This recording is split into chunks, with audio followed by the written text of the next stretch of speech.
आरोपी जे आत्ता पकडलेले ते स्पष्टपणानं त्या धनेशी बोललेले फोनवरती, सगळे कटर असलेले. ते बीडचा कोण धरलेला आहे तोही त्यांच्याशी कायम बोलतोय.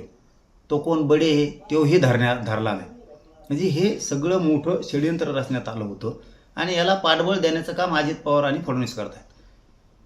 नसतं त्याला चौकशीला पाठवलं असतं, त्याला अटक केली असती. तो एखादा आमदार आहे, एखादा माजी मंत्री आहे म्हणून काय तुम्ही सोडून देणार का? जनता गरजेची नाही का तुम्हाला?